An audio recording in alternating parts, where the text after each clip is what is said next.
مزید ویڈیوز کے لیے ہمارے چینل ہاؤس آف اسلام کو سبسکرائب کرنا نہ بھولیے۔ شکریہ۔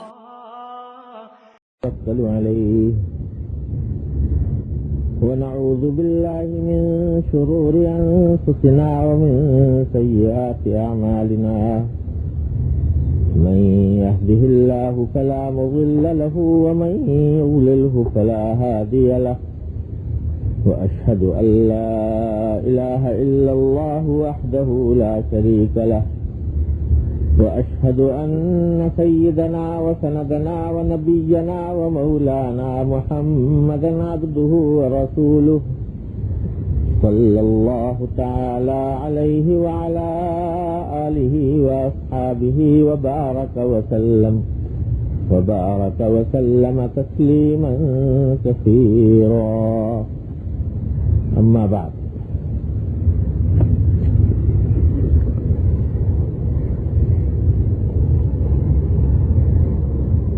پچھلے جمعہ میں ایک حدیث شروع کی تھی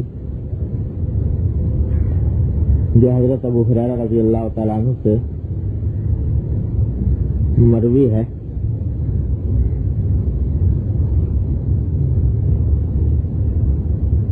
روایت یہ ہے کہ ایک مرتبہ حضرت صلی اللہ علیہ وسلم نے کسی شخص کو دیکھا کہ وہ نماز کے دوران اپنی داڑھی سے کھیل رہا ہے، تو آپ نے فرمایا کہ اگر اس کے دل میں خشوع ہوتا تو اس کے اعضاء و جوارح میں بھی خشوع ہوتا، یعنی یہ اس طرح نماز کے دوران اپنی داڑھی سے نہ کھیلتا۔ یہ حدیث اگرچہ سند کے اعتبار سے ضعیف ہے لیکن معنی کے اعتبار سے ساری امت نے اس کو قبول کیا ہے، تو معنی اس کے صحیح ہے۔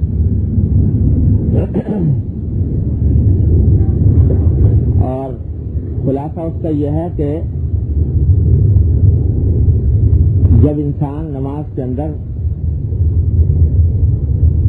اس طرح خشوع اختیار کرتا ہے جیسا کہ اللہ تعالیٰ کا حکم ہے اور نماز کے اندر دل لگاتا ہے، اپنی طرف سے کوشش کرتا ہے دل لگانے کی، تو اس کے اعضاء میں سکون ہونا چاہیے،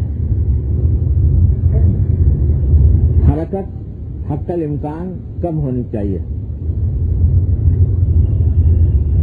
اور اگر اعضاء حرکت کر رہے ہیں، کبھی ہاتھ اٹھ رہا ہے، کبھی پاؤں چل رہا ہے، کبھی ایک ہاتھ کبھی دوسرا ہاتھ، تو یہ اس بات کی علامت ہے کہ دل میں خشوع نہیں۔ دیکھو جس وقت نماز میں ہم داخل ہوتے ہیں تو ہمیں تلقین یہ کی گئی ہے سب سے پہلا کام نماز کے اندر ہوتا ہے تکبیر تحریمہ، جس میں ہم ہاتھ اٹھاتے ہیں کانوں تک۔ یہ سب سے پہلا فعل ہے نماز کا جس سے نماز شروع ہوتی ہے۔ یہ ہاتھ کس لیے اٹھائے جا رہے ہیں؟ ہاتھ جو اٹھائے جا رہے ہیں یہ درحقیقت ایک علامت ہے، شعار ہے، علامت ہے اس بات کی کہ میں اب نماز کے سوا دوسرے تمام کاموں سے دستبردار ہو رہا ہوں۔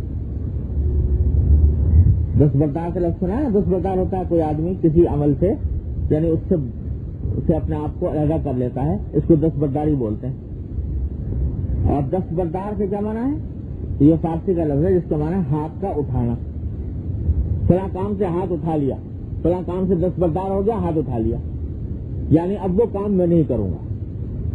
تو جب ہاتھ اٹھائے نماز کے لیے تکبیر تحریمہ میں اللہ اکبر کہا تو دستبردار ہو گئے، یعنی ہاتھ اٹھا لیے اپنے نماز کے سوا دوسرے کاموں سے، کہ اب میں دوسرا کام نہیں کروں گا، جب تک یہ تحریمہ کی حالت برقرار ہے اس وقت تک نماز کی طرف متوجہ رہوں گا، دوسری چیز کی طرف متوجہ نہیں ہوں گا۔ یہ ہے دستبرداری، ہاتھ اٹھانے کی۔ تو جب تم دستبردار ہو گئے ہو تھوڑی دیر کے لیے کتنی زیادہ سے زیادہ دیر لگے گی؟ 4 منٹ 5 منٹ 4 رکعتیں ہوئی تو اس 5 منٹ کے لیے تم دستبردار ہو گئے تمام دوسرے کاموں سے.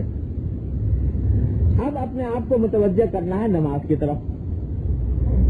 تو نماز کے علاوہ جتنے کام ہیں ان سے اپنے آپ کو فارغ کرنا ہے. اب اگر بہت ہی کوئی شدید ضرورت جب تک دائی نہ ہو تو اپنے اعضاء کو حرکت بھی نہیں دینی. سیدھے کھڑے رہو، حرکت نہ دو. وقوموا للہ قانتین، قرآن شریف نے فرمایا کہ اللہ کے لیے کھڑے ہو جاؤ سکون کے ساتھ کہ جس میں کوئی حرکت نہ. اللہ اکبر. مجھے اپنا والد ماجد قصر اللہ تعالیٰ سرہ سے سنائی ہوئی بات یاد آئی کہ حضرت عبداللہ بن مبارک رحمۃ اللہ علیہ، جن کا پہلے بھی کئی مرتبہ ذکر تھا، پوری کتاب پڑھی ہے ان کی، کتاب الزہد. ان کا ایک پڑوسی تھا، وہ لوہار تھا. تو وہ یہ بتاتا ہے کہ میں رات کو دیکھا کرتا تھا عبداللہ بن مبارک کو یہ اپنی چھت کے اوپر گرمی کے موسم میں نماز پڑھا کرتے تھے. تو وہ کہتا ہے کہ میں دیکھتا تھا تو یوں لگتا تھا کہ جیسے ایک لکڑی کھڑی ہے، جیسے ایک لکڑی کو گاڑ دے اس میں کوئی حرکت نہیں ہوتی، اس طرح ساری رات ایک لکڑی کی طرح کھڑے رہتے تھے نماز کے اندر، کوئی حرکت نہیں ہوتی. تو اصل نماز کا مقتضا یہ ہے کہ وہ اس میں کوئی بھی حرکت نہ ہو، ناسی وقت نماز کے علاوہ کوئی اور حرکت. خاموش کھڑا رہے، خاموش سے مراد کو بے حرکت کھڑا رہے انسان، اور جو الفاظ زبان سے ادا کرنے ہیں وہ ادا کرے. نگاہ سجدے کی جگہ پر ہو، ادھر ادھر نہ دیکھے. اور اسی کو فرمایا حدیث میں کہ جب تک بندہ نماز کے اندر اللہ تبارک و تعالیٰ کی طرف متوجہ رہتا ہے خشوع کے ساتھ، تو اللہ تعالیٰ اس کی طرف متوجہ رہتے ہیں، اللہ تبارک و تعالیٰ اس کی طرف متوجہ رہتے ہیں. اور جب وہ کسی اور کام میں لگ جاتا ہے تو اللہ تعالیٰ بھی اس کی طرف متوجہ نہیں رہتے. تو تھوڑی سی دیر کا معاملہ ہے، اس میں انسان خاموشی سے کھڑا رہے اور حرکت نہ دے، نہ ہاتھ کو دے نہ پاؤں کو دے. اللہ تعالیٰ نے بے شک اجازت دے دی ہے کہ بھائی اگر کوئی ضرورت ہو، کھجلی لگ گئی طباق سے تو کھجا لو، لیکن اگر برداشت کر سکتے ہو تو برداشت کر لو، کھجانا ضروری ہو جائے کھجا لو بس. باقی کبھی دائیں ہاتھ چل رہا ہے، کبھی بایاں چل رہا ہے، کبھی دونوں ہاتھ چل رہے ہیں، تو یہ کام جو ہے نماز کے اندر خشوع کے منافی ہے. بلکہ یہ سمجھ لو کہ اگر کوئی ایسا عمل کیا جائے نماز کے اندر جس میں دونوں ہاتھ اٹھ گئے، کھل گئے، اور اس طرح کھل گئے کہ دیکھنے والا یہ سمجھے کہ شاید یہ نماز نہیں پڑھ رہا. دونوں ہاتھ اٹھا کے کسی نے کھجانا شروع کر دیا سر میں، فرض کرو. اب جب سر میں کھجا رہا ہے دونوں ہاتھ اٹھا کر، تو کوئی علامت نماز کی باقی نہیں رہی، دیکھنے والا سمجھے گا کہ شاید نماز نہیں پڑھ رہا. تو اگر ایسا کر لیا تو نماز فاسدی ہو گئی، ہوگی نہیں نماز، دوہرانا ضروری. اور اگر ایک ہاتھ بندھا ہوا ہے اور ایک ہاتھ سے کوئی حرکت کی ہے بلا ضرورت، تو ایک مرتبہ تو چلو معاف ہے، لیکن اگر ایک ہی رکن میں 3 مرتبہ آدمی بلا ضرورت حرکت کرے، اس سے بھی نماز فاسد ہو جاتی. فرض کرو قیام کی حالت ہے، کھڑے ہوئے ہیں نماز میں، سورۃ فاتحہ پڑھ رہے ہیں، سورت پڑھ رہے ہیں، ایک ہاتھ تو بندھا ہوا ہے اور ایک ہاتھ سے بلا ضرورت ایک مرتبہ کھجایا، پھر باندھ دیا، پھر کھجا لیا، پھر باندھ لیا، پھر کھجا لیا. اگر ضرورت تھی واقعی تو اس کے بغیر گزارا نہیں تھا تو معاف ہے، لیکن بلا ضرورت اگر 3 مرتبہ اس طرح حرکت کر دی تو فقہاء کرام کہتے ہیں کہ اس صورت میں نماز فاسد ہو جائے گی، ہوگی نہیں نماز. تو یہ ساری باتیں آپ دیکھیے کہ نماز کے اندر یہ بلا وجہ اپنے نماز کو خراب کرنے والی ہے. بعض لوگ ہیں کہ نماز کے اندر کھڑے ہیں اور ہر کپڑے کی استری کی فکر لگی ہوئی ہے کہ یہ استری نہ ٹوٹے کسی طرح، اور اس استری کو درست کرنے کے چکر میں لگے رہتے ہیں. تو یہ طریقہ صحیح نہیں. ایک مرتبہ ایک صحابی تھے حضرت افلح رضی اللہ تعالیٰ عنہ، غلام تھے رسول اللہ صلی اللہ علیہ وسلم کے. تو ایک مرتبہ دیکھا آپ نے کہ وہ صاحب نماز پڑھ رہے ہیں اور نماز میں جب سجدے میں جاتے ہیں تو سجدے میں جاتے ہوئے ایک دم سے پھونک مار کے سجدے کی جگہ سے مٹی کو اڑا دیتے ہیں، پھونک مار کے، تاکہ جب میں سجدہ کروں تو سجدے کی جگہ سے مٹی پیشانی پر نہ لگے. حضرت صلی اللہ علیہ وسلم نے دیکھا تو آپ نے فرمایا یا افلح قرب وجہ، کہ افلح اپنے چہرے پر تھوڑی سی مٹی بھی لگا. نماز نام ہے اللہ تبارک و تعالیٰ کے سامنے عاجزی کے اظہار کا، شکستگی کا، تضرع کا. تو اس میں اگر تھوڑی بہت مٹی لگ جائے پیشانی پر تو اس سے گھبراؤ مت. یہ مٹی جو تمہارے پیشانی پر لگ رہی ہے عبدیت کی اور تذلل کی اور تضرع کی، یہی تمہاری پیشانی کو بلند کرے گی انشاءاللہ آخرت میں. تو اتنا ٹھیک ہے، نماز پڑھنے سے پہلے جتنا تمہیں صفائی کرنی ہے کر لو. اس کے بعد اب نماز میں جب کھڑے ہوئے تو اب بھول جاؤ اس بات. اب اس کے بعد تمام تک توجہ نماز کی طرف ہے. تو یہ نماز کی حالت میں فضول کاموں کے اندر مشغول ہونا، ہاتھ پاؤں چلانا، کپڑوں سے کھیلنا، داڑھی سے کھیلنا، یہ سارے عمل جو ہیں ان کو ناجائز قرار دیا حضور اکرم صلی اللہ علیہ وسلم نے، اور فرمایا کہ یہ عمل علامت ہے اس بات کی کہ دل میں خشوع نہیں. اگر دل میں خشوع ہوتا تو اعضاء میں بھی خشوع ہوتا. یہ ہے حدیث کا حاصل. اللہ تبارک و تعالی ہم سب کو توفیق عطا فرمائے. یہ جو لوگ کہتے ہیں نا بھائی نماز تو پڑھ لی، کون سی فاسد ہو گئی نماز، باطل ہو گئی، ایک آدھ حرکت کر لی تو ٹھیک ہے، باطل فاسد تو نہ ہوئی، لیکن بلا وجہ اس میں نقص آ گیا، کمی آ گئی. جیسی بنا سوار کر پیش کرنی چاہیے تھی ویسی پیش نہ کی گئی.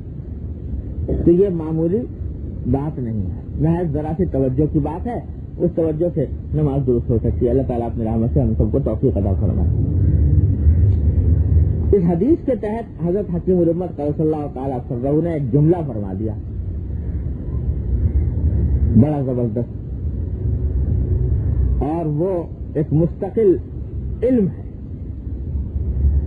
فرمایا کہ فیہ کذب دعوی الباطن اذا خالفہ الظاہر.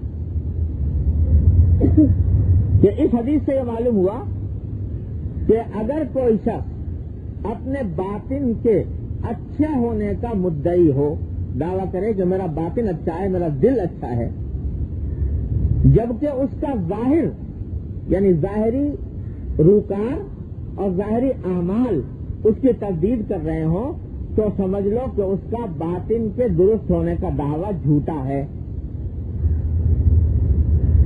اگر باطن درست ہوتا تو ظاہر بھی درست ہوتا.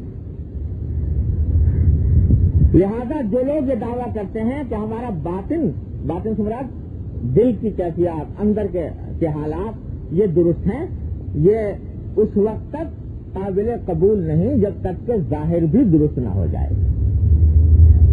یہ ایک بہت بڑا دروازہ کھول دیا حکیم الامت صلی اللہ تعالیٰ وسلم نے، اور بہت بڑی گمراہی کا سد باز کر دیا. اس واسطے کہ یہ گمراہی چلی تو آتی ہے بہت مدت سے. جو جاہل قسم کے صوفی اور تصوف کے بناوٹی مشائخ وہ یہ بات کہتے چلے آئے ہیں کہ بھائی ہمارے ظاہر پر مت جاؤ، ہمارا باطن جو ہے یعنی ہمارے دل ہر وقت اللہ تعالیٰ کے ساتھ جڑا ہوا ہے، اللہ تعالیٰ کے ساتھ لگا ہوا ہے، اللہ تبارک و تعالیٰ کی یاد ہمارے دل میں بسی ہوئی ہے، اللہ تعالیٰ کا ذکر ہمارے رضو میں پیوست ہے۔ اب اگر ہم ظاہری اعمال کچھ نہیں کرتے تو اس کی طرف مت جاؤ، ظاہری اعمال اگر سے خراب نظر آتے ہو اس کی طرف مت جاؤ، لیکن ہمارا دل جڑا ہوا ہے اللہ تعالیٰ۔ یہ گمراہانہ بات بہت عرصے سے چلی آتی ہے۔ شیطان، انسان کو شیطان نے جس طرح گمراہ کیا ہے وہ اس کے گمراہ کرنے کے طریقے نرالے ہیں، کسی کو کسی انداز سے گمراہ کرتا ہے، کسی کو کسی انداز سے گمراہ کرتا ہے۔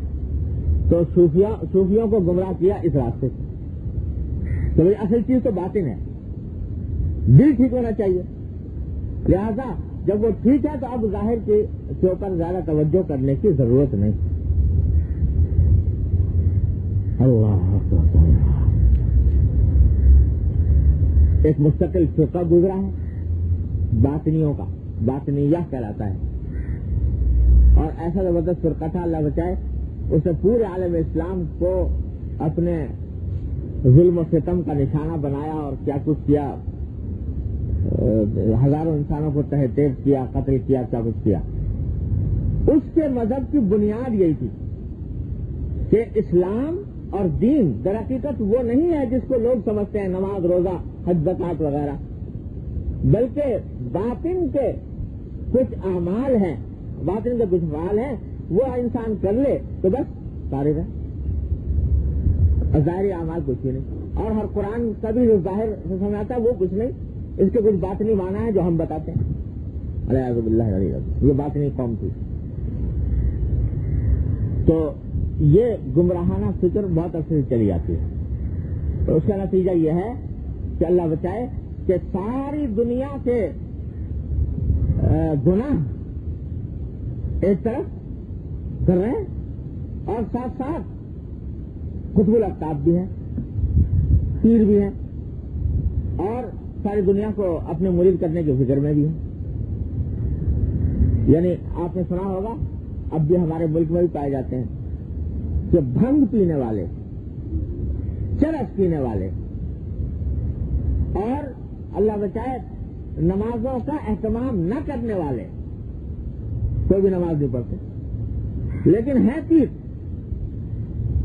اور مریدوں کو یہ سبق پڑھایا ہوا ہے کہ ہمارا باطن اللہ تبارک و تعالیٰ سے جڑا ہوا ہے، لہذا ہمارے ظاہر کی طرف مت جاؤ۔ ایک اسی طرح کے ایک صاحب تھے جو اسی قسم کے ایک پیر سے مرید تھے، تو وہ ہر وقت اپنے پیر کا ذکر کرتے رہتے تھے کہ وہ نہیں اس نے یوں کہا، اس نے یوں کہا۔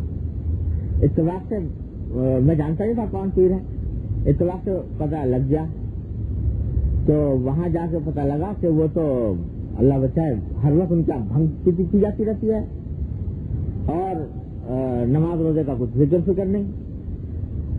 تو ان سے میں نے کہا بھائی یہ تو تم جس کو کہہ رہے تھے پیر ہے وہ تو بھنگ پیتے۔ تو اس کے جواب میں ان صاحب نے کہا کہ جی یہ بھنگ جو ہے نا یہ مولویوں کا تو حرام ہے لیکن صوفیوں کے لیے حلال ہے، مولویوں کے لیے حرام، صوفیوں کے لیے حلال، اس واسطے کہ صوفی نے کہتے ہیں یہ صوفی جو ہے یہ بھنگ پینے کے بعد اس کا دل جو ہے اللہ کی طرف اور زیادہ، جو اللہ کی طرف اللہ سے جڑ جاتا ہے، اللہ کی طرف اور متوجہ ہو جاتا ہے، لہذا یہ مولویوں کا ہے معاملہ، صوفیوں کے لیے کوئی بری بات نہیں۔ الیاذ باللہ۔ ابھی میرے پاس اسی ہفتے میں آپ ہی میں سے کسی صاحب کا، یہیں کے آنے والے صاحبان میں سے کسی کا خط آیا، تو اس نے لکھا کہ صاحب وہ ایک صاحب ہیں اور انہوں نے یہ کہا، اور پیر ہیں، انہوں نے کہا کہ بھائی دیکھو نماز جو ہے نا یہ اگر تمہارا دل چاہے تو پڑھو اور دل نہ چاہے تو ہر دل میں پڑھو، اس واسطے کہ اللہ میاں کوئی ایسا کام نہیں کرانا چاہتا جو تمہارے زبردستی کرایا جاتا۔ اللہ تعالیٰ جو ہے وہ یہ کہتا ہے کہ دین میں کوئی زبردستی نہیں، لا اکراہ فی الدین، لہذا دین کے اندر کوئی زبردستی نہیں. تو اگر تمہارا نماز پڑھنے کو دل چاہے، اندر سے دل آمادہ ہو تو پڑھو، اور اندر سے کسی کا دل آمادہ نہیں ہوتا تو نہ پڑھو.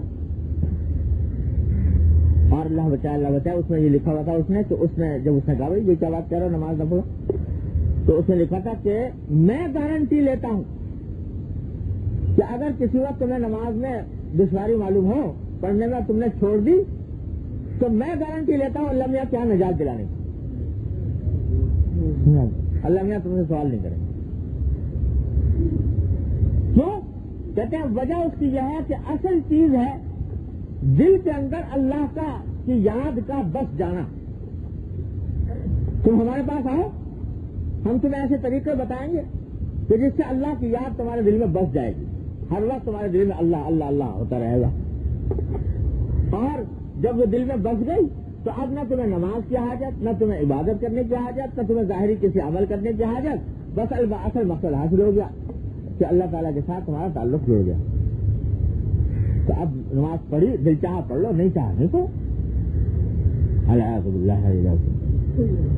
یہ ابھی کسی صاحب نے مجھے خط میں لکھا کہ جو وہ اور ایک صاحب ہیں جو جن کو بات سمجھ میں آ گئی، کہنے کہ میرے دل کو لگ گئی، یہ بات دل کو لگ گئی کہ اللہ واقعی اللہ میں زبردستی تو نہیں کرنا چاہتے اپنے بندوں کے اوپر، لہٰذا اگر دل چاہ رہا ہے تو پڑھے، دل چاہ رہا ہے نہ پڑھے. تو یہ ساری گمراہی یہاں سے کہ باطن کو یہ سمجھا کہ وہ ظاہر سے ایک الگ چیز ہے، اور ظاہر سے الگ ہونے کے نتیجے میں اگر وہ درست ہو گیا تو اس کے بعد ظاہری اعمال کی کوئی قدر و قیمت نہیں. ارے خدا کے بندے، باطن نبی کریم سرورت عالم سے زیادہ کسی کا اچھا باطن ہو سکتا ہے؟ کوئی شخص یہ دعویٰ کر سکتا ہے کہ جس کا ذات کا نبی کریم صلی اللہ علیہ وسلم کا جیسا تعلق جڑا ہوا تھا اللہ تبارک و تعالیٰ سے، اور ہر آن آپ کا قلب جس طرح مشغول تھا اللہ تعالیٰ کی یاد میں، کسی اور کا اس کے برابر، اس کا آدھا، اس کا تہائی، اس کا 1000واں حصہ ہو سکتا ہے؟ اس کے باوجود نماز ایک وقت کی معاف نہیں نبی کریم صلی اللہ علیہ وسلم. اب یہ کوئی نیا آ گیا کہ میرا دل اس سے زیادہ جڑا ہوا ہے اللہ تعالیٰ سے، میرے اوپر نماز معاف ہو گئی، الحمد للہ. تو حضور اقدس صلی اللہ علیہ وسلم نے جہاں باطن کو درست کرنے کی تلقین فرمائی، وہاں ظاہر کو درست کرنے کی تلقین فرمائی. میں نے اپنے شیخ سے سنا، اور یہ واقعہ پھر بعد میں شیخ عبدالوہاب شارانی رحمۃ اللہ نے میزان کبریٰ میں لکھا ہے، المیزان الکبریٰ میں، کہ آج شیخ عبدالقادر جیلانی رحمۃ اللہ علیہ جو بڑے درجے کے اولیاء اللہ میں سے ہیں، ایک مرتبہ عبادت کر رہے تھے رات کے وقت تہجد میں. تو عبادت کرتے کرتے ایک دم سے ایک نور چمکا سامنے، ساری دنیا جیسے منور ہو گئی، اجالا پھیل گیا، نور چمکا، اور اس نور میں سے آواز آئی کہ اے عبد القادر، تو نے ہماری عبادت کا حق ادا کر دیا، اور اپنی عبادت کے ذریعے تو نے اپنے دل کو ہمارے ساتھ اس طرح جوڑ لیا کہ تیرے دل میں ہمارا ذکر سما گیا. اب ہم تجھ سے کہتے ہیں کہ اس تیری محنت کے سلے میں تجھ سے کہتے ہیں کہ اب تیرے اوپر سے ہم نماز کا فریضہ ہٹاتے ہیں، اب تجھے نماز پڑھنے کی ضرورت نہیں، واجب نہیں رہی تیرے ذمہ، فرض نہیں رہی نماز، اور جو اور دوسرے فرائض شرعیہ ہیں روزہ وغیرہ یہ واجب فرض نہیں ہے، اس واسطے کہ تو نے اپنے آپ کو ہم تک پہنچا دیا اور ہماری یاد کو اپنے قلب میں بسا لیا. تو اب تجھ سے یہ سب چیزیں معاف ہو گئی. نور چمکا اور اس میں سے آواز آئی. تو شیخ عبدالقادر جیلانی رحمۃ اللہ علیہ نے آواز سن کر فوراً فرمایا کہ دور ہو جا مردود. سمجھ گیا کہ یہ شیطان کا حملہ ہے. دور ہو جا مردود. نماز روزہ نبی کریم صلی اللہ علیہ وسلم سے معاف ہوا نہیں، مجھ سے کیسے معاف ہو جائے گا؟ یہ کہنا تھا، وہ سارا نور وور سب ظاہر ہو گیا، چلا گیا. تھوڑی دیر کے بعد پھر دوسرا نور چمکا اور پھر روشنی ہو گئی چاروں طرف.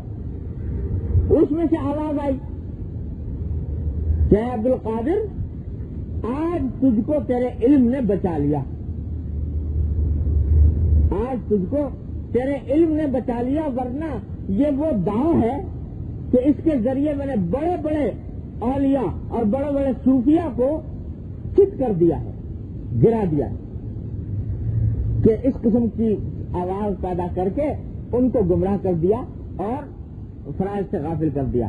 لیکن تو میرے داؤ میں نہیں آیا اور تیرے علم نے تجھ کو بچا لیا. یہ آواز آئی.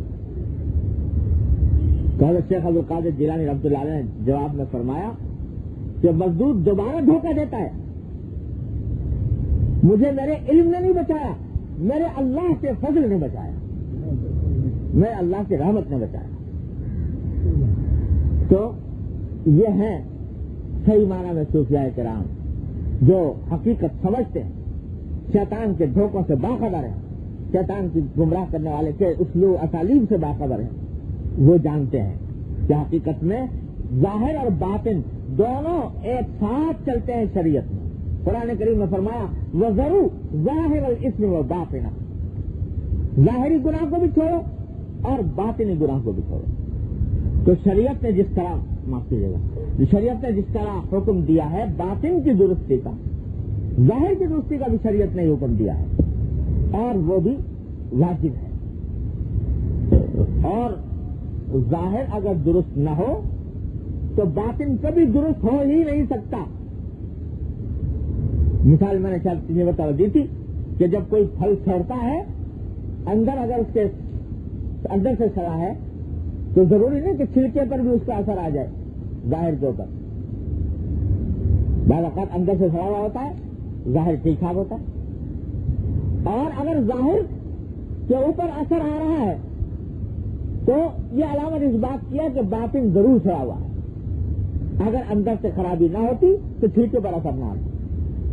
تو یہی معاملہ شریعت کے ظاہری احکام کا بھی ہے کہ ظاہری احکام پر اگر عمل نہیں ہے تو کبھی باطن اچھا ہو ہی نہیں سکتا. ہاں یہ ہو سکتا ہے کہ ظاہر ٹھیک ہو اور باطن خراب ہو, یہ ہو سکتا ہے کہ ظاہر اچھا ہو باطن اچھا ہو, لیکن یہ نہیں ہو سکتا کہ ظاہر خراب ہو اور باطن اچھا ہو. باطن ظاہر خرابی اس وقت ہوتا ہے جب باطن سے اندر خرابی ہوتی ہے. تو یہ بات خوب اچھی طرح ذہن نشین کر لینی چاہیے. یہ جو میرا کہہ رہا یہ گمراہی چاہیے تو پھر صدیوں پہلے باطنیوں اور جاہل صوفیوں کی طرف سے, اور رفتہ رفتہ اب یہ گھر کر گئی ہمارے جدید تعلیم یافتہ لوگوں کے دل میں بھی, نئے پڑھے لکھے لوگوں کے. یہ جملہ ہر وقت دل زبان کے اوپر چڑھا رہتا ہے کہ بھائی صاحب اسلام جو ہے وہ ظاہر واہر کو نہیں دیکھتا, بلکہ وہ ہر چیز کی روح کو دیکھتا ہے, دل کو دیکھتا ہے, اندر کو دیکھتا ہے کہ اندر بات درست ہے کہ نہیں ہے. لہذا اگر کہیں جہاں ظاہری احکام آتے ہیں نا شریعت کے, تو بھائی انسان کا سراپا ایسا ہونا چاہیے, وضاحت ایسی ہونی چاہیے, خاص طور سے داڑھی کی بات آتی ہے کہ بھائی مردوں کے لیے داڑھی رکھنا ضروری ہے, تو جواب میں کہتے ہیں بھائی دیکھو یہ تو ظاہر کی باتیں ہیں اور شریعت میں اتنی وہ نہیں ہے ظاہر پرستی, بلکہ شریعت تو اصل میں باطن کو درست کرنا چاہتی ہے, اور باطن کو درست ہو گیا تو اس کے بعد پر داڑھی رکھی نہ رکھی, وہ ظاہر درست ہوا کہ نہ ہوا, وضاحت کیسی بنا لی, تو ان چیزوں کی طرف زیادہ دھیان نہیں کرنا چاہیے. مولویوں نے زیادہ اس کے اوپر زور دے دیا ان چیزوں کے اوپر. یہ بہت کثرت سے باتیں سننے میں آتی ہیں, ہر چیز کو ہر چیز کی روح دیکھنی چاہیے. تو یہ بھی در حقیقت ایک بڑی گمراہی ہے, اور اس حدیث سے اس کا بھی ازالہ ہوتا ہے کہ بھائی یہ جو ظاہر ہے یہ بھی اسی طرح معمور بھی ہے جیسا کہ باطن معمور بھی ہے. عجیب قصہ یہ ہے کہ دین ہی میں آتی ہے یہ بات سمجھ میں کہ باطن ٹھیک ہو تو ٹھیک ہے, بس صحیح ہے, اور ظاہر اگر خراب ہو تو ہوا کرے. دنیا میں کہیں یہ خیال نہ آیا، دنیا میں کہیں خیال نہ آیا کہ صاحب ہمارے گھر کا باطن تو اچھا ہے اور باہر کہیں پلسٹر نہ کریں، رنگ نہ کریں، ویسے ہی چھوڑ دیں. کوئی آدمی اس کے لیے تیار نہیں ہوتا، کہتا باہر باطن اچھا ہو تو ظاہر بھی اچھا ہو. اور کبھی اپنی گاڑی کے بارے میں، کار کے بارے میں خیال نہ آیا کہ صاحب اندر سے تو ٹھیک چل رہی ہے، انجن ٹھیک ٹھاک کام کر رہا ہے، اور باقی جو اس کے ظاہری دروازے ہیں اور یہ ہیں، جیسے اس میں اگر 1000 ڈنٹ لگے ہوئے ہوں اور خراب ہو تو چلاؤ اس کو، اس واسطے جو باطن اچھا ہے. وہ وہاں کبھی دنیا کے کسی کام میں خیال نہیں آتا کہ صاحب باطن ٹھیک ہو تو ٹھیک ہے اور ظاہر ہو خراب ہو تو کوئی حرج نہیں. لیکن دین کے معاملے میں یہ خیال آتا ہے کہ باطن اگر درست ہے تو ظاہر اگر خراب ہو تو، کہ شریعت کے فلاں حکم کی تو اہمیت ہے اور فلاں حکم کی اہمیت نہیں. جو ظاہر کے احکام ہے اس کی اہمیت دل سے ختم ہو گئی.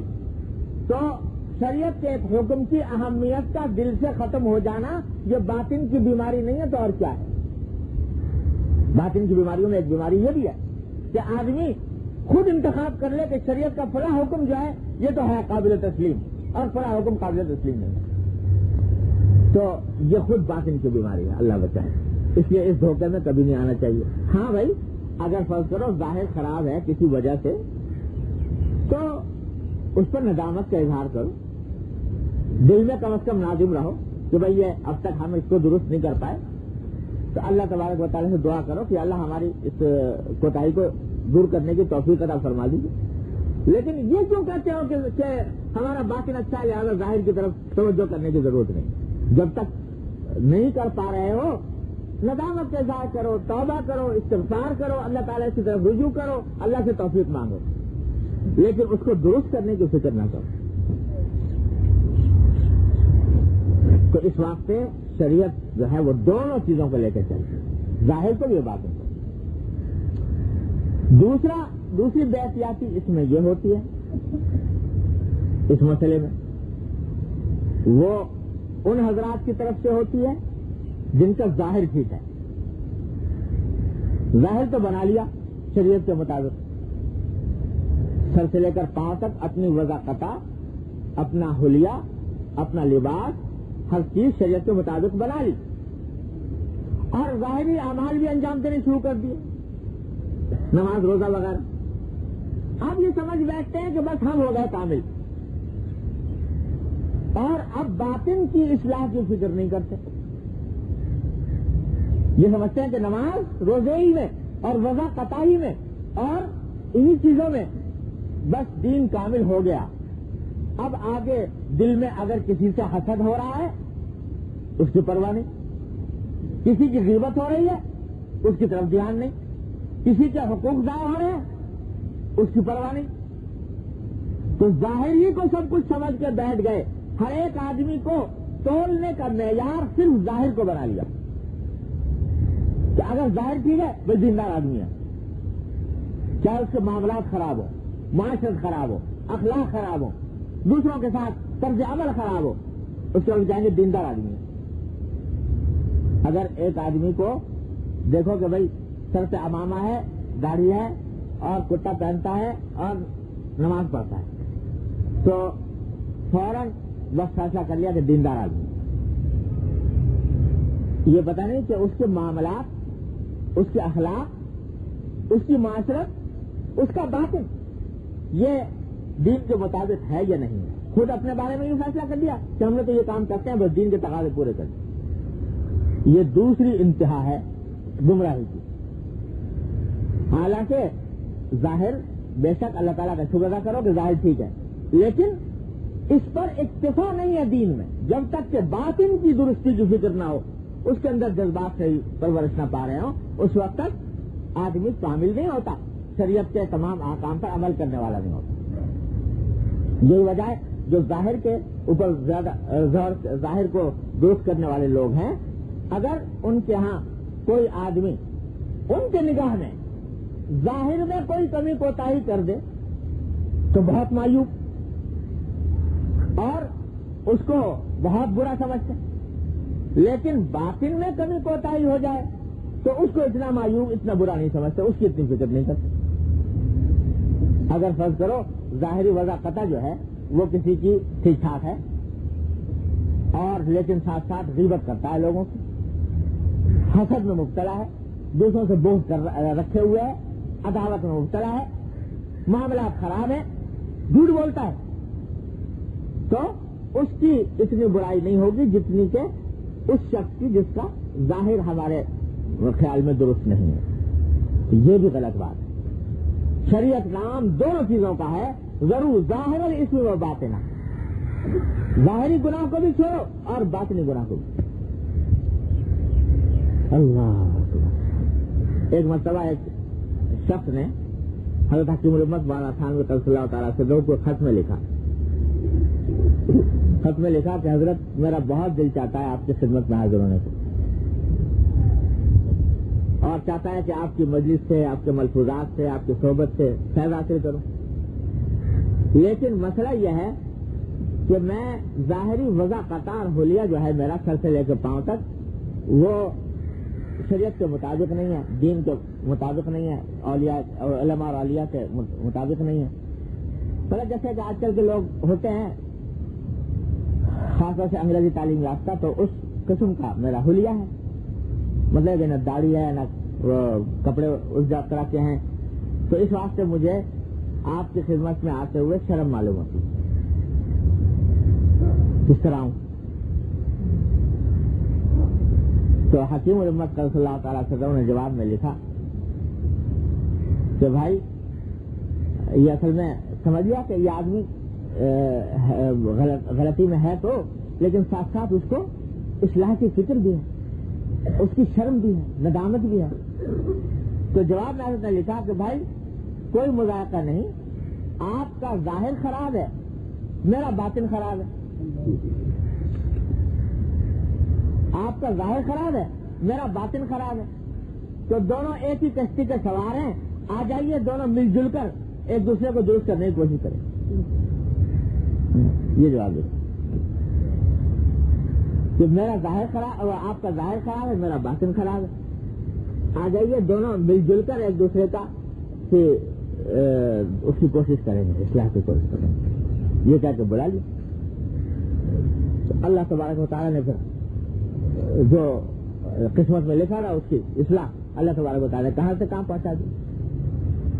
تو نہ یہ تو کہتے کہ نہیں بھائی تیرا تو ظاہر خراب ہے، بھاگ جائے، تو وہ محروم ہو جاتا۔ حضرت نے یہ جواب ارشاد فرمایا۔ تو اس واسطے دونوں چیزوں کو ساتھ لے کر چلنا ہوتا ہے، تب دین کے تقاضے پورے ہوتے ہیں، ظاہر بھی اور باطن بھی۔ نہ صرف باطن کی فکر سے کام بنتا ہے، نہ صرف ظاہر کی فکر سے کام بنتا ہے، دونوں چیزیں ساتھ چلنی چاہیے، تب دین کے اندر دین کی تکمیل ہوتی ہے۔ اور یہ مذاق جو آتا ہے وہ پیدا ہوتا ہے در حقیقت بزرگوں کی صحبت، اس کے بغیر نہیں ہوتا۔ عام طور پر لوگوں نے اپنے اپنے دائرے بنا رکھے ہیں دین کے، اس دائرے کے اندر جو ہے وہ سمجھتے ہیں دین ہے، اور اس سے باہر اس کی فکر نہیں، اس دائرے سے باہر نکل کے دوسرے کو سمجھتے ہیں کہ یہ دین کا مسئلہ ہی نہیں ہے۔ تو ہمارے ایک بزرگ نے ایک جملہ ایک مرتبہ کہا، تو اس کو اگر صحیح سمجھا جائے تو بات بڑی صحیح ہے، بعض لوگ غلط استعمال کرتے ہیں لیکن بات صحیح ہے۔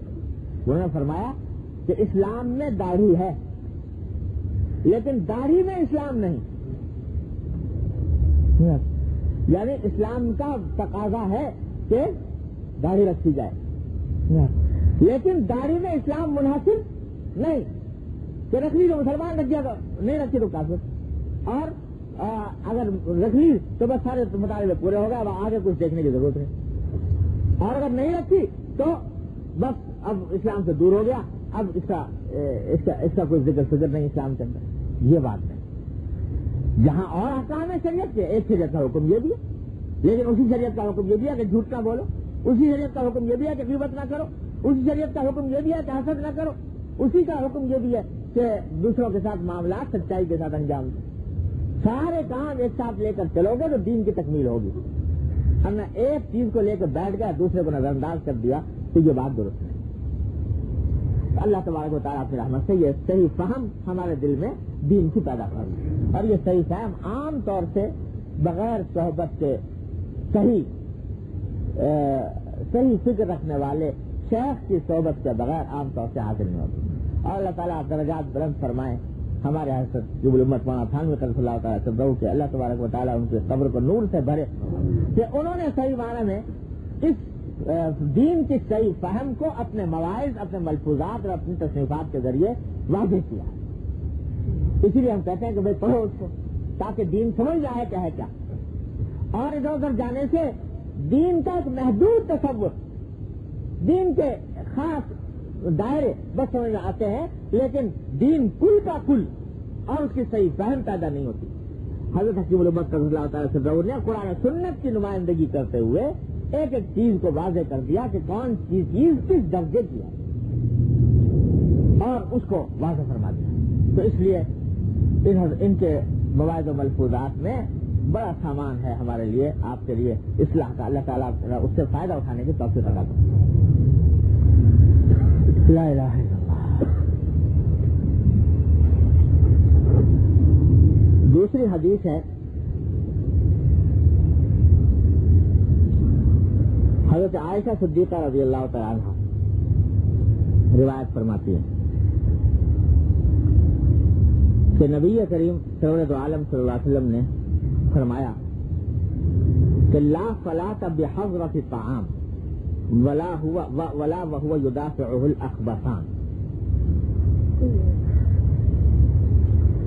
حضرت عائشہ صدیقہ رضی اللہ تعالیٰ روایت کرتی ہیں کہ حضور اقدس صلی اللہ علیہ وسلم فرمایا کہ نماز کی موجودگی کھانے کی موجودگی جب کھانا سامنے آ جائے تو نماز نہیں. اور جب کسی شخص کو پیشاب پخانے کی حاجت ہو اور وہ حاجت شدید ہو تو اس وقت میں نماز نہیں. کیا مانا کہ دو وقت میں نماز نہیں پڑھنی چاہیے, نماز کو مؤخر کرنا چاہیے. ایک وہ وقت جبکہ کھانا سامنے آ گیا اور کھانے کی طرف طبیعت راغب ہے تو اس وقت میں کھانا پہلے کھاؤ, نماز بعد میں پڑھو. اسی طرح اگر پیشاب پخانا بیت الخلاء جانے کی حاجت ہے تو پہلے اس حاجت کو پورا کرو پھر نماز پڑھو. مقصود اصل میں یہ ہے کہ نماز جو ہے ایسی چیز ہے کہ انسان کو نماز کی طرف اس وقت جانا چاہیے جب اس کا دل دوسرے علائق سے حتی الامکان فارغ ہو, دل کسی چیز میں اٹکا ہوا نہ ہو. یہ وہی چیز ہے کہ جب تھوڑی دیر کے لیے دستبردار ہو گے نا ماں کی وقت صلاح سے نماز کے علاوہ دوسرے کاموں سے تو اپنے آپ کو متوجہ کرنا ہے نماز کی طرف, اللہ جل جلالہ کی طرف. تو اپنی طرف سے ایسے اسباب اختیار کرو کہ دل کسی چیز میں اٹکا ہوا نہ ہو. تو اس حدیث کی وجہ سے اور اس جیسے دوسری احادیث کی بنا پر فقہاء کرام نے بہت ساری مثالیں دی ہیں کہ بھائی ایسے حالت میں نماز نہیں پڑھنی چاہیے, ایسے حالت میں نماز نہیں پڑھنی چاہیے. یہاں تک لکھ دیا علامہ شامی رحمۃ اللہ علیہ نے کہ جب آدمی جماعت مسجد میں پڑھ رہا ہو تو جوتے پیچھے رکھ کے بھی نماز نہیں پڑھنی چاہیے, اس واسطے کہ دل لگا رہے گا پتہ نہیں کوئی جوتا اٹھا کے نہ لے جائے.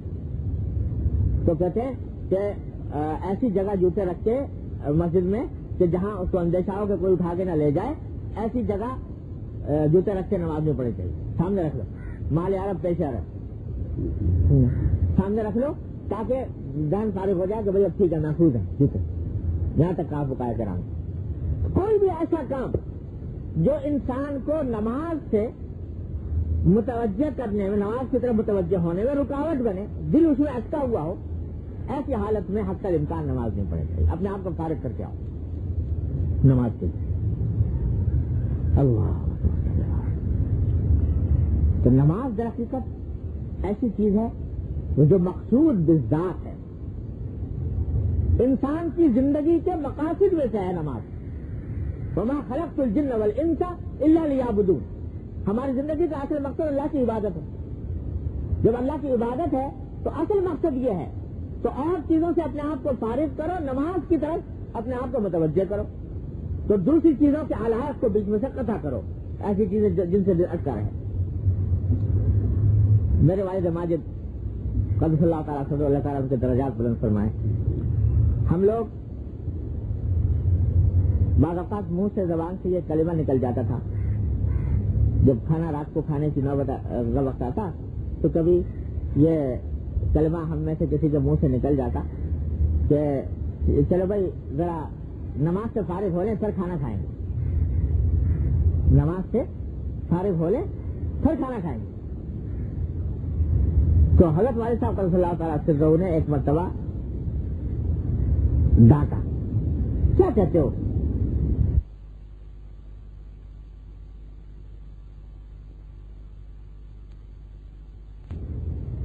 ڈانٹا، کیا کہتے ہو کہ نماز سے فارغ ہو لے پھر کھانا کھائیں؟ کیا مطلب فارغ ہو لے؟ کہ نماز تو ہے ایک ذمہ داری، ایک بوجھ، اس بوجھ سے اپنے آپ کو کرنے سبک دوست فارغ۔ پھر جو اصل مقصد ہے زندگی کا کھانا، اس کی طرف متوجہ ہو، تو کھانے کو جو بنا لیا مقصود اصلی اور نماز کو بنا لیا بوجھ، کہ اس سے فارغ ہو جائے بوجھ سے تو اصل مقصد کی طرف متوجہ ہو۔ تو حضرت صاحب صلی اللہ علیہ وسلم فرماتے ہیں کہ ارے بھائی جو الٹا معاملہ کر دیا، جو اصل مقصود تھا اس کو بنا دیا بوجھ، اور جو ایک ضرورت کی چیز تھی اس کو بنا دیا اصل مقصود۔ اور پھر سنایا جو قرآن شریف نے فرمایا ہے حضور اقدس صلی اللہ علیہ وسلم سے خطاب کرتے ہوئے سورہ الم نشرح میں، وَإِذَا فَرَغْتَ فَانصَبْ، حضور اقدس صلی اللہ علیہ وسلم سے خطاب ہے کہ اے نبی صلی اللہ علیہ وسلم جب آپ فارغ ہو جائیں، کہیں سے فارغ ہو جائیں، جتنے بھی کام میں لگے ہوئے ہیں ان سے جب فارغ ہو جائیں تو آپ تھکیے، یعنی اپنے آپ کو اللہ کی عبادت میں، نماز میں، ذکر میں مشغول کر کے اپنے آپ کو تھکائیے۔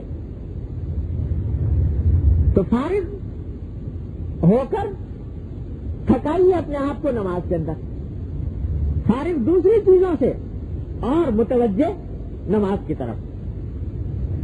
اور ظاہر ہے کہ حضور اقدس صلی اللہ علیہ وسلم کی فراغت کہیں سے تھی، کوئی دنیا کا کام کر رہے تھے، کوئی تجارت چل رہی تھی، کوئی پیسے کمانے کا دھندا تھا، جو کچھ مصروفیات تھی وہ بھی دینی کی مصروفیات تھی، لیکن دین کی جو اور مصروفیات تھی، جہاد ہو، دعوت ہو، تبلیغ ہو، وہ ساری عبادت لغیر ہی ہیں، عبادت ہے بالواسطہ۔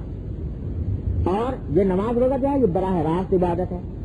تو فرمایا کہ جب بالواسطہ عبادتیں آپ انجام دے رہے ہیں، جب ان سے فارغ ہو جائیں تو اب بلا واسطہ عبادت اللہ تبارک و تعالیٰ کے حضور حاضر ہو کر انجام دو۔ تو فرمایا والد صاحب نے کہ نماز فارغ ہونے کی چیز نہیں ہے، کھانا فارغ ہونے کی چیز ہے۔ یہ کہو کہ کھانے سے فارغ ہو جائے تو نماز پڑھے، نہیں ہے کہ نماز سے فارغ ہو جائے تو کھانا کھائے۔ تو اصل مقصود یہ ہے، تو اپنے آپ کو نماز کی طرف حتی الامکان اس وقت لے جاؤ جب دل کسی اور چیز کی طرف اٹکا ہوا نہ ہو۔ اس لیے ان من جملہ ان احکام سے ایک حکم یہ دیا کہ بھائی جہاں کھانا سامنے آ جائے تو پہلے کھانا کھاؤ اور پھر نماز پڑھو، تاکہ ایسا نہ ہو کہ نماز تو پڑھ رہے ہو اور دل لگا ہوا ہے کھانے میں، دل اٹکا ہوا ہے کھانے میں۔ ایک مرتبہ حضرت عبداللہ بن عمر رضی اللہ عنہ صحابی ہیں، ان کو دیکھا کسی نے کہ کھانا کھا رہے ہیں اور جب مسجد میں اقامت ہو رہی، تکبیر ہو رہی، اور یہ بیٹھے ہوئے کھانا کھا رہے ہیں۔ تو کسی نے کہا کہ حضرت مسجد میں ہو رہی اقامت، آپ کھانا کھا رہے ہیں؟ تو انہوں نے فرمایا کہ لان اجعل طعامی صلاۃ احب الی من اجعل صلاتی طعاما، کہ میں اپنے کھانے کو نماز بنا لوں یہ مجھے زیادہ پسند ہے بنسبت اس کے کہ نماز کو کھانا بناؤں۔ یعنی یہ کہ اگر میں جا کے اس وقت جبکہ بھوک لگی ہوئی تھی شدید اور جا کے میں نماز میں کھڑا ہو جاتا تو کھڑا تو ہو گیا، لیکن وہ نماز کھانا ہی بن جائے گی کیونکہ نماز میں دھیان لگا ہوا ہے کھانے کی طرف۔ اس کے برخلاف میں نے اب کھانے کو نماز بنا لیا کہ کھا تو رہا ہوں لیکن جلدی جلدی کھا کے فارغ ہونا چاہتا ہوں تاکہ جا کے جلدی سے نماز میں شامل ہو جاؤں، تو اب میں نے کھانے کو نماز بنا لیا. یہ ہے تلقین نبی کریم صلی اللہ علیہ وسلم کی، اور یہی صحابہ کرام کا عمل تھا. لیکن یہاں چند مسائل کو سمجھنا ضروری ہے اس مسئلے میں. پہلی بات تو یہ ہے کہ یہ کھانے کی طرف کھانا پہلے کھانا، نماز بعد میں پڑھنا، یہ اس وقت ہے فقہاء کرام نے اس کی تفصیل بتائی ہے کہ جب بھوک لگی ہوئی ہے اور اتنی بھوک لگی ہوئی ہے کہ خیال ہے کہ نماز میں دھیان اسی طرف لگا رہے گا اور خوشی حاصل نہیں ہوگا، اتنی بھوک لگی. یا اس بات کا اندیشہ ہے کہ جو کھانا موجود ہے وہ خراب ہو جائے گا، ٹھنڈا ہو جائے گا. جس کسی نے فرض کرو کوئی کسی نے دعوت کر رکھی ہے اور وہ دعوت جو ہے وہ بیچارے نے اہتمام کر کے کیا، تم اگر چھوڑ کے چلے جاؤ گے تو اس کو اٹھانے میں، لے جانے میں، دوبارہ لانے میں، گرم کرنے میں تکلیف ہوگی. تو ایسی صورت میں کھانا پہلے کھانا چاہیے. لیکن جہاں ان میں سے کوئی اندیشہ نہ ہو، اپنے اختیار کا معاملہ ہے، نہ کوئی ایسی زیادہ شریر بھوک لگی ہوئی ہے، نہ کوئی ایسا مسئلہ ہے کہ بھائی نماز کے اندر جائیں گے تو دھیان کھانے کی طرف لگا رہے گا، ایسا کوئی مسئلہ نہیں ہے. نہ کسی کو کوئی تکلیف ہونے کا سوال ہے، کھانا پہلے سے پہلے موجود ہے، اب بھی مل جائے گا. تو اس صورت میں پھر نماز کو مقدم کر لینا چاہیے اور نماز کو مقدم کرنے میں کوئی مذائقہ نہیں. پہلی دو صورتیں جو میں نے بتائی، جہاں بھوک شدید لگی ہوئی ہے کہ اس کی وجہ سے نماز کی طرف دھیان پوری طرح ہونے میں خطرہ ہے، تو وہاں تو فقہاء کرام نے یہ فرمایا کہ یہ جماعت ترک کرنے کا بھی عذر ہے. اس کی وجہ سے اگر جماعت بھی جاتی رہے تو اللہ کے یہاں انشاءاللہ معاف ہوگا. لیکن بعد میں پھر آدمی حتی الامکان اپنے گھر میں جماعت کرنے کی کوشش کر لے، مسجد کی جماعت چھوٹ گئی. لیکن جہاں ان میں سے کوئی مسئلہ نہیں ہے تو اس کی وجہ سے جماعت ترک نہ کرنی چاہیے، جماعت مسجد میں جا کے پڑھے، اور حتی الامکان اپنا نظام الاوقات اس طرح بنائے کہ اس میں ہر چیز اپنے اپنے وقت پر ہو جائے.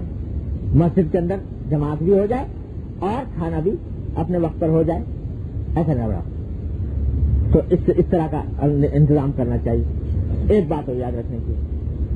دوسری بات یہ یاد رکھنے کی ہے کہ یہ جو حکم دیا کہ کھانے کی طرف پہلے متوجہ ہو جاؤ، یہ ٹھیک ہے. حضرت عبداللہ بن عمر نے فرمایا کہ بھائی میں کھانے کو نماز بناؤں یہ بہتر ہے، ویسے کہ نماز کو کھانا بناؤں.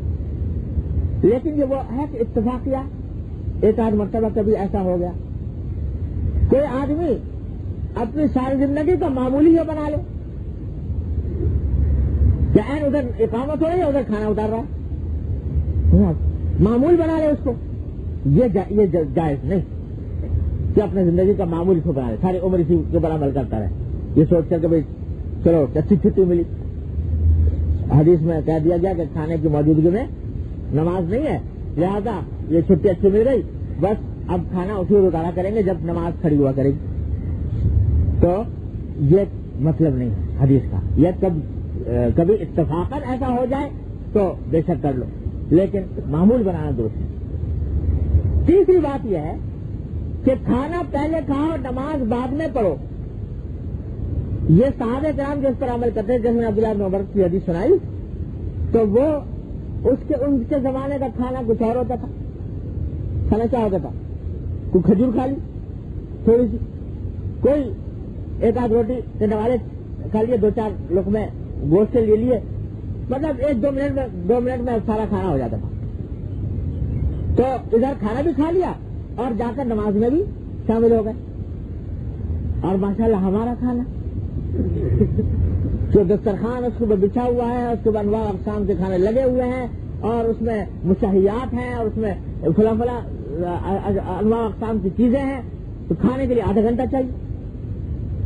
تو جہاں آدھا گھنٹہ کھانے میں لگ رہا ہو تو اس وقت میں یہ سوچنا کہ بھائی چلو نماز بعد میں پڑھیں گے ہمیں، تو یہ جماعت اس کی وجہ سے چھوڑنے کا کوئی جواز نہیں.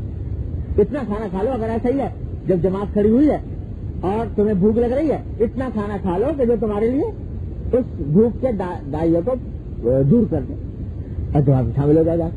لیکن اس کو مستقل جماعت ترک کرنے کا، نماز ترک کرنے کا بہانہ نہیں بنانا چاہیے. تو یہ چند مسائل ذہن رہنے چاہیے. حاصل یہ ہے کہ حدیث کا منشا یہ ہے کہ کوئی بھی ایسا عمل جو انسان کو نماز سے غافل کرے یا اس میں دل اٹکا رہے، اس سے اپنے آپ کو بچائے، اپنے آپ کو اس سے بچا کر فارغ کر کے جائے نماز. یہی حکم دوسرا جو بیان کیا بیت الخلاء جانے کی حاجت ہے کسی کو، تو یہ فقہاء کرام نے فرمایا کہ اگر کسی شخص کو تقاضا ہو بیت الخلاء جانے کا اور وہ تقاضا بے چینی کی حد تک پہنچ جائے تو ایسی حالت میں نماز پڑھنا مکروہ تحریمی ہے، ناجائز ہے. پہلے جائے، فارغ ہو، اپنی بے چینی کو دور کرے، اس کے بعد آ کر نماز پڑھے. اگر اس حالت میں پڑھے گا مکروہ تحریمی ہے، ناجائز ہے، گناہ ہے ایسے میں نماز پڑھنا. اور اگر تقاضا ایسا ہے کہ بے چینی کی حد تک نہیں پہنچا، لیکن ایسا ہے کہ انسان کا دل اس کی طرف لگا ہوا ہے، بے چینی تو نہیں ہے لیکن دل لگا ہوا ہے اس کی طرف، تو ایسی حالت میں بھی مسنون اور مستحب یہ ہے کہ آدمی پہلے فارغ ہو اور پھر نماز کی طرف جائے، کیونکہ اس حالت میں بھی اگر جائے گا تو خشوع فوت ہونے کا اندیشہ ہے. اور اگر معمولی سے تقاضا ہے جس کا کوئی خاص اثر انسان کے خیالات پر اور دل لگا رہنے کے اوپر نہیں ہے، تو ایسی حالت میں نماز پڑھ لینا ہی چاہیے، اور اس صورت میں ترک جماعت اس کی وجہ سے درست نہیں، نماز میں شامل ہو جائے، انشاءاللہ کوئی کراہت نہیں ہوگی. یہ تفصیل ہے اس مسئلے کے اندر. اور جیسے ان دو چیزوں کے اندر ہے، اور اسی طرح ہر وہ عمل جس کی طرف انسان کا دل لگا ہوا ہو اس سے اپنے آپ کو فارغ کرنا چاہیے.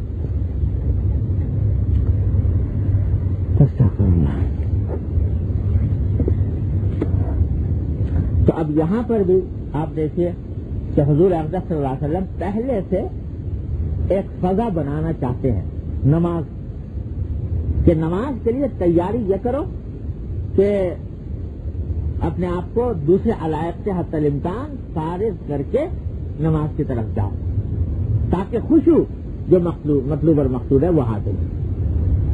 تو اس کو پہلے سے اپنے آپ نا نظام الاوقات میں اس بات کی رعایت کرنی چاہیے کہ بھائی فلاں وقت میں مسجد میں جماعت ہوتی ہے تو میں اپنے آپ کو کھانے سے پہلے فارغ کر چکا ہوں، یا فلاں عمل سے جس سے رکاوٹ سے فارغ کر چکا ہوں.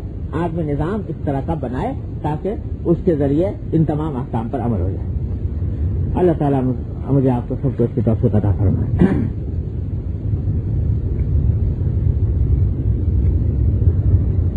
اللہ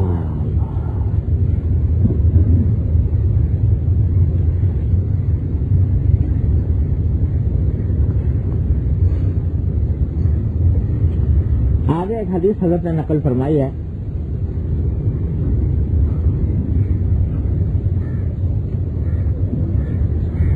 حدیث سند کے اعتبار سے بہت مضبوط نہیں ہے اور ذرا لمبی بھی ہے، لیکن خلاصہ اس کا یہ ہے کہ ایک مرتبہ حضور اقدس صلی اللہ علیہ وسلم تشریف فرما تھے تو نماز کا وقت آ گیا تو آپ نے حضرت بلال رضی اللہ تعالیٰ عنہ کو یہ چاہتے تھے کہ یہ جلدی سے نماز اذان دیں اور اقامت کہہ کر نماز پڑھیں.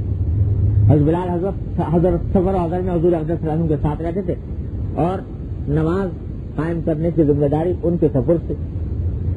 تو ایک مرتبہ ان سے خطاب کرتے ہوئے آپ نے یہ فرمایا کہ ارحنا یا بلال، ارحنا یا بلال، کہ بلال ہمیں نماز سے راحت عطا کرو،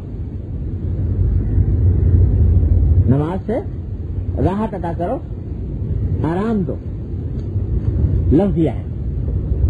اس کے دونوں مطلب ہو سکتے ہیں. ایک مطلب یہ ہو سکتا ہے کہ نماز کے بغیر ہمیں راحت نہیں، آرام نہیں، نماز کا انتظام کرو تاکہ آرام ملے. اور ایک مطلب یہ بھی ہو سکتا ہے کہ ہمیں نماز کے ادا کرنے کے بعد ایک راحت فراغت کی حاصل ہوتی ہے وہ راحت دو. تو یہ سوال پیدا ہوتا ہے کہ یہ جو میں ابھی آپ کو بتا رہا تھا کہ میرے والد نے تنبیہ فرمائی کہ بھائی نماز فارغ ہونے کی چیز نہیں ہے, دوسری چیز میں فارغ ہو کر نماز کی تو متوجہ. تو حضرت نے یہاں پر حدیث نقل کر کے اشارہ کیا کہ بعض لوگ اس کا مطلب یہ سمجھے کہ حضور اقدس صلی اللہ علیہ وسلم فرما رہے ہیں کہ اس ذمہ داری کا بوجھ ہے دماغ پر نماز کا, تو ہمیں راحت دو کہ ہم اس ادا کر کے نماز کا فریضہ ادا کر کے اپنے آپ کو فارغ کر لیں. تو حضرت نے فرمایا کہ حضور اقدس صلی اللہ علیہ وسلم کا منشا یہ نہیں تھا. منشا یہ جو ہے یہ کمزور آدمیوں کا جن کو نماز میں دل نہیں لگتا ان کا ہوتا ہے یہ کہ بوجھ سر سے اتر جائے پھر آپ دوسرے کاموں میں مشغول ہوں. حضور اقدس صلی اللہ علیہ وسلم کا منشا یہ نہیں تھا. حضور اقدس صلی اللہ علیہ وسلم کا منشا یہ تھا کہ ان کا تو حال یہ ہے کہ خود فرماتے ہیں کہ قرۃ عینی فی الصلاۃ, میری آنکھوں کی ٹھنڈک نماز میں ہے. یہاں تک فرما دیا کہ دنیا سے مجھے 3 چیزیں محبوب ہیں, خوشبو ٹھنڈا پانی وغیرہ, اور ساتھ ہی فرما دیا لیکن میری آنکھوں کی ٹھنڈک نماز میں ہے. وہ قرۃ عینی فی الصلاۃ, میری آنکھوں کی ٹھنڈک نماز میں. یعنی جو مزہ, جو خیر, جو راحت, جو آرام مجھے نماز میں ملتا ہے وہ کسی اور چیز میں نہیں ہوتا. تو در حقیقت حضور اقدس صلی اللہ علیہ وسلم کا منشا یہ تھا کہ مجھے نماز قائم کر کے مجھے وہ وصال کی اللہ تبارک و تعالیٰ کے ساتھ وصال کی لذت کا موقع فراہم کرو, اور نماز کے اندر جو لذت اور راحت ہے اس کا موقع فراہم کرو. یہ مقصد نہیں تھا جیسا کہ ہم لوگ بول دیتے ہیں کہ یہ بوجھ سب سے اتار دیں. یہ ہے مقصود حضور اقدس صلی اللہ علیہ وسلم کا. اور دوسری ایک بات اور بھی ہو سکتی ہے حضرت فرماتے ہیں یہاں پر, وہ جو ہے کہ یہ تو نہیں ہے کہ کوئی بوجھ سمجھ رہا ہو نماز, لیکن بہرحال جب تک انسان کے سر ایک ذمہ داری ہوتی ہے اس وقت تک انسان اپنے آپ کو ایک اس کی ادائیگی تک سبکدوش محسوس نہیں کرتا. تو وہ ایسا نہیں جو بوجھ ہے اس کو اتارنا چاہ رہا, لیکن ایک فریضہ ہے, اس فریضے کی ادائیگی کرنا مقصود ہے, اور فریضے کی ادائیگی کرنے سے خود ایک راحت حاصل ہوتی ہے. اگر اس معنی کی راحت کوئی شخص ہے تو اس میں کوئی میں جو مثال یہ دیتا ہوں کہ جیسے کہ ایک شخص کو بیٹی کی شادی کرنی ہے, تو بیٹی کی شادی کرنا ایک فریضہ سمجھتا ہے, جب تک نہیں کرتا تو رجوع کی نہیں ہوتی, اور کرنے کے بعد ایک فریضے کی سے سبکدوش ہونے کا اطمینان راحت حاصل ہوتی ہے. لیکن اس کا معنی یہ نہیں ہے کہ بیٹی کو بوجھ سمجھ رہا ہے کہ بیٹی میرے گھر میں ہے تو بوجھ ہے, اس کو نکال ہوتی طرح. جس طرح کہاں ایک انسان اپنے اس فریضے سے سبکدوش ہونا چاہتا ہے اس لیے تاکہ میرے ساتھ جو ذمہ داری ہے اس کو میں صحیح طریقے سے انجام دے دوں, تو اس حد تک کہنے میں کوئی حرج نہیں تمہیں میں ذمہ داری سے سبکدوش ہونا چاہتا ہوں, لیکن اس کو بوجھ سمجھ کر اس سے فارغ ہونے کی فکر یہ ہے بری بات جو نہیں چاہیے. اس حدیث میں یہ حضرت نے تشریف فرمائی.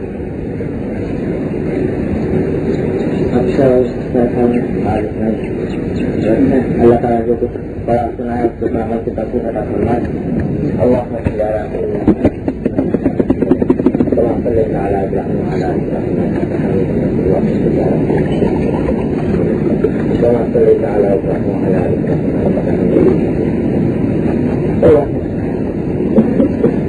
ربنا ظلمنا انفسنا وان لم تغفر لنا وترحمنا لنكونن من الخاسرين.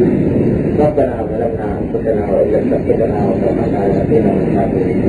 ربنا آتنا في الدنيا حسنة وفي الآخرة حسنة وقنا عذاب النار. ربنا آتنا في الدنيا حسنة وفي الآخرة حسنة وقنا عذاب النار. يا أرحم الراحمين اغفر لنا ورحمة ہمارے تمام یا اللہ ہمارے تمام چھوٹے بڑے اگلے پچھلے چھوٹے آرام ظاہر بانی ہر طرح کے تمام کو معاف کرنا. یا اللہ اپنے رحمت کے فضل و کرم سے ہمیں سیدھے راستے پہ چلنے کی توفیق عطا فرما. یا اللہ ہمیں اتباع سنت کی توفیق عطا فرما. یا اللہ اپنے رحمت اپنے فضل و کرم سے ہر طرح کی معصیتوں سے گناہوں سے منکرات سے ظاہری اور باطنی فضل و کرم سے رحمت ہم سب کی حفاظت فرما. یا اللہ ہمیں ہمارے متعلقین احباب سب کو یا اللہ تعالیٰ کے ظاہر بات میں گناہ اور باتیں کو محفوظ فرما. یا الرحمین اپنے فضل و کرم سے رحمت کے تمام حاضر محاضرات ان کے تمام جائز مقاصد میں کامیابی عطا فرما. یا اللہ سب کی پریشانیوں کو دور فرما, سب کی مشکلات کو آسان فرما. یا اللہ اپنے رحمت اپنے فضل و کرم سے تمام لوگوں کے دل میں جو مرادیں ہیں اپنی رحمت کو ان کو عافیت کے ساتھ سہولت کے ساتھ پورا فرما. یا اللہ جن لوگوں نے ہم سے دعا کے لیے کہا ہے اپنی رحمت سے ان سب کے لیے مرادوں کو پورا فرما. یا اللہ ہم نے ہمارے متعلقین میں جو لوگ بیمار ہیں صحت قابل حاضر مستقل عطا فرما. یا اللہ کو پریشان عالم کو پریشانی کو دور فرما. جو تنگت کر کے تندرستی کو رفع فرما. جو بے روزگار ہے اپنی رحمت سے ان کو جائز قرار روزگار واقع عطا فرما. یا اللہ جو مقروض ہیں ان کے قرضوں کی ادائیگی کا سامان فرما. یا اللہ جو بے اولاد ہیں اپنی رحمت سے ان کو سارے اولاد عطا فرما. یا اللہ جس کی جو حاجت ہیں اپنی رحمت سے اپنے فضل و کرم سے پورا فرما. اللهم انا نسالك من خير ما سالك من عبدك ونبيك محمد صلى الله عليه وسلم, ونعوذ بك من شر ما استعاذ من عبدك ونبيك محمد صلى الله عليه وسلم. ربنا تقبل منا انك انت السميع العليم وتب علينا انك انت التواب الرحيم. وصلى الله تعالى على خير خلقه محمد واله وصحبه اجمعين. امين برحمتك يا رب. السلام علیکم فیضان, یہ سیڈی آپ کی خدمت میں شعبہ دار ارشاد کی جانب سے پیش کی جا رہی ہے. کیسٹ اور سی ڈی ملنے کا پتہ دارالاشاعت اردو بازار کراچی پاکستان. ای میل ishaq@digicom.net.pk. Phone number 0300 22 81402. شکریہ.